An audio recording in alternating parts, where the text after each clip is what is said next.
Good morning, everyone. It's Eddie J on Crypto. Hope you're having a great morning. So it's a little bit early. Have not gotten the CPI numbers in yet. I keep looking up because I want to see if we get them.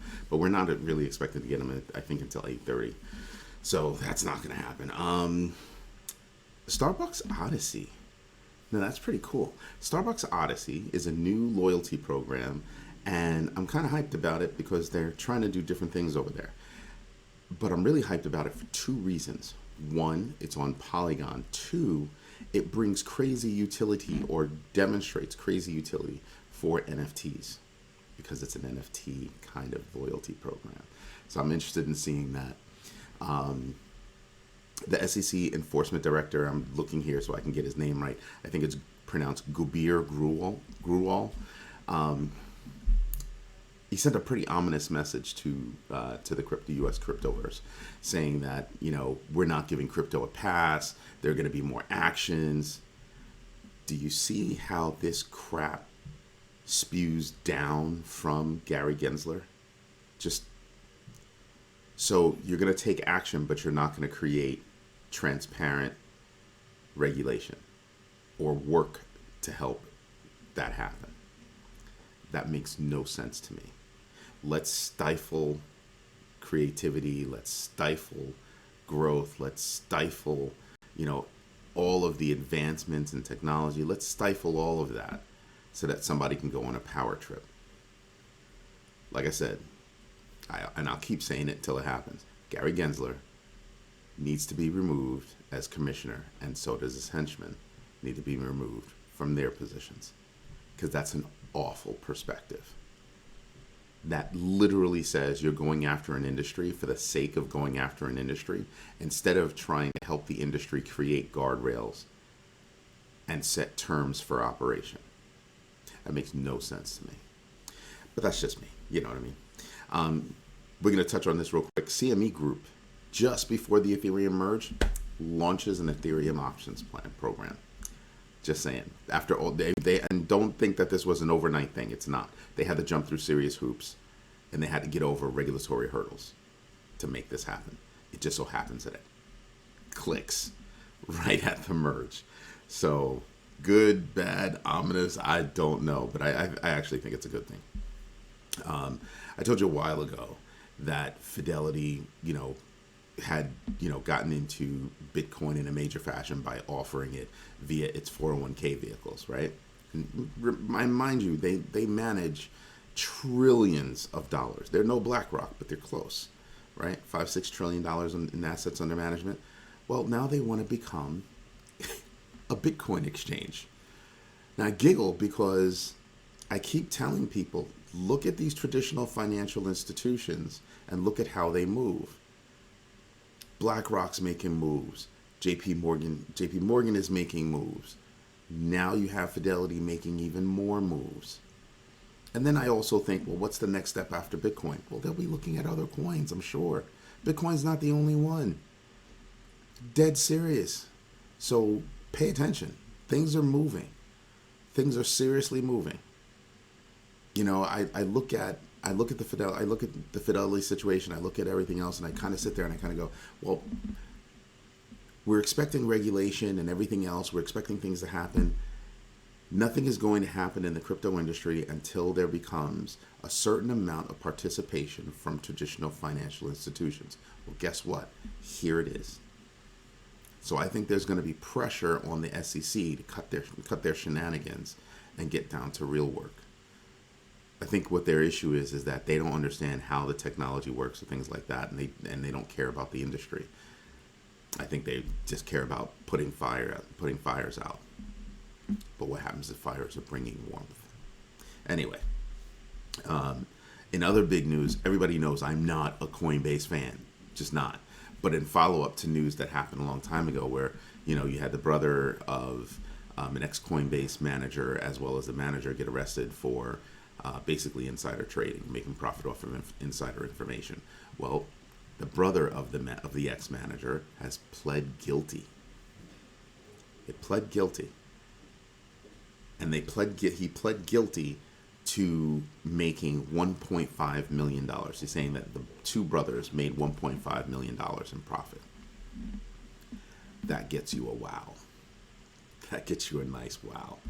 Coinbase obviously came out with a statement saying they are definitely interested in sticking with and weeding out any leaks that could happen from employees such as this. Cool, but I think they're sloppy. I really do think, Coinbase is sloppy. I don't like how they handle things when it came to their layoffs. They had a lot of things going on. I'm just not feeling how they move. But it's all right. They have a good product. I'm not going to put down the product. I just don't think that they're as clean as they could be in terms of how they operate. Goldman Sachs. I'm just looking at my notes. Goldman Sachs is about to have layoffs. Now, that doesn't directly affect the crypto market, but it does tell me what's going on in the financial industry, or at least a portion of the financial industry.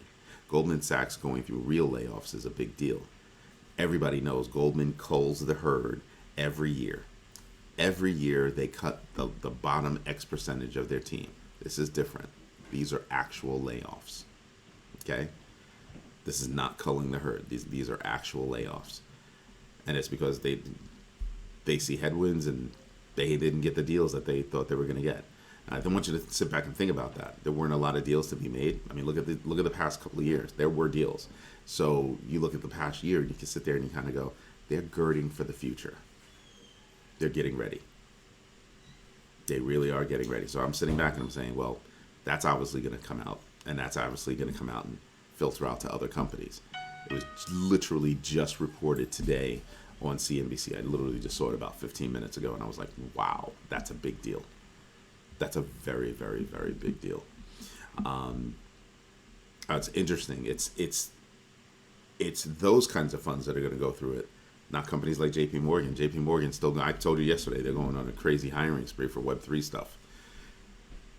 I think there's a major difference between, the Goldman Sachs of the world and the banking industry. The banking sector seems to be moving in the right direction. Or at least over at JP Morgan they are. Some other news. Steptoe, an international law firm, says that law enforcement really likes USDT, Tether, and USDC, Circle. Why do they like those stable coins? Because those particular stable coins have the ability to freeze assets. They have and they will. Now, if you're doing nefarious things and you're using those things to do nefarious things, well, that could hurt your feelings. That's not why I'm not pleased. I'm not pleased because that means at any moment in time, if something bad happens in the market, they can just freeze everybody's assets, whether you're doing something bad or not doing something bad. And that's what troubles me. I don't like the idea of that centralization piece. So most of the things I do in the Cryptoverse are based on decentralized maneuvers versus centralized maneuvers, right? I almost forgot. So last night I was yapping with my friend Nicholas again, and I was telling him I'm having such a hard time getting my hands on HBAR, Hedera Hashgraph. And I had tried before to get Hedera Hashgraph, and I don't know why it wasn't working, and it was because one company, I think it's My Hash Wallet or something like that, they require you to send some Hashgraph to the account to activate the account. How freaking dumb is that? They want you to reach out to one of your friends. If you have one, start there. If you have one, to start a Hashgraph wallet, to send you some Hashgraph to an address, and boom, now your Hashgraph wallet is there. Now you can use it, yada, yada, yada. The better way is to connect via Ledger. That happens to be the hardware wallet that I use. I connected to Ledger, connected that to hashpack.app, was able to purchase HBAR and drop it into an active account, an active HBAR wallet on Hashpack. Now, the difference is, yes, it is a browser-based wallet, but it uses Ledger as the key to get into the wallet. That's kind of cool. That really is kind of cool. I've done it before with a couple other coins, and I like the way that worked out. That said, the process of getting your hands on HBAR was a pain in the butt. Hashgraph or HBAR is supposed to be listed on Coinbase. They ran into a glitch. They were supposed to be on there today, on Coinbase today. I haven't checked to see if it's on there. Maybe I'll check while I'm speaking. And they ran into a glitch, and they had to, postpone it a little bit. So I'm wondering if it's going to be a day, a year, whatever. I think it's going to be short. Yeah, it's not on there yet. So I'm expecting that to happen. Everybody's like, oh, well, that's already, baked in. Like whatever pop happened for HBAR already happened.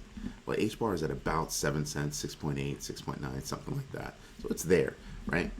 And they're saying, well, whatever pop you got, it's already there. No, it hasn't. You got the news that it's going to be, and now it's gotta be. That's what's going to drive up the numbers, right? People have not been able to purchase that just yet. So soon they will be, right? So I'm not going to bother to go through the numbers this morning, and this is why. The CPI numbers come out shortly, and that's going to make everything go bonkers. But watch yesterday's video. I told you why and what my thoughts are on CPI, and we'll see if that comes out to be true today. And yes, I will most likely make a video later on today and drop that as well to let you know what's going on. All right. Hope you have a great day. This is AJ on Crypto. If you like what I'm doing, do me a favor, hit the like button, subscribe to the channel, and absolutely hit the notification bell so that you know every single time I drop a new video. Have a good one. Bye-bye.